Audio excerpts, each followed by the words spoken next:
Njengoba uya ngokusondela umnqamlajuqu wokusetshenziswa kwezindlu zangasese eziyimigodi nje, iningi lisakuthola kunzima ukuxazulula lenkinga. Isikole esisendaweni esemakhaya ngaphandle kwase Mthatha e-Eastern Cape ngesinye salezikole. IMadonisi Junior Secondary saba ngezinye zokuqala ezahlonzwa kwezingaphezu kwamakhulu amabili namashumi ayisithupha okubhekwe ukuthi zenziwe ngcono. Ngabafundi abangapha kwamakhulu amabili abasebenzisa lendlu yangasese kunye netishala ezilishumi. Ngelixa abanye befolele ukusebenzisa lendlu incinci, abanye bazithuma emathafeni. Abamelwane benceda apho bakwazi khona.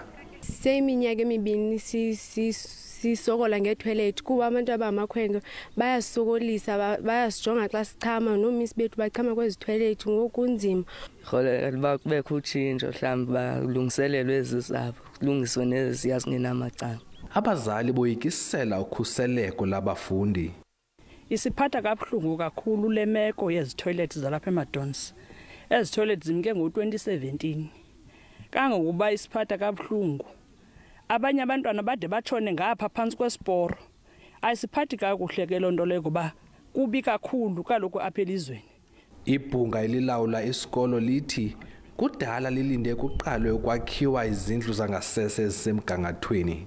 Mhlawumbe sonke sivula apha ku2019 2020 sibe sesingena kwitoilet eziright. Kodwa asiboni into ishukumayo. Isebe lithi liceba ukuqala kulenyanga olwakhiwo lwezindlu zangasese kwesisikolo. Icontractor izawunikezwa isite ngolwesine okanye ngolwesihlanu waleveki izayo ukuze iqale ukwakha. Abazali bathi isidima sabantwana babo masikhuselwe. Ndingulwandile Mbulali eMthatha.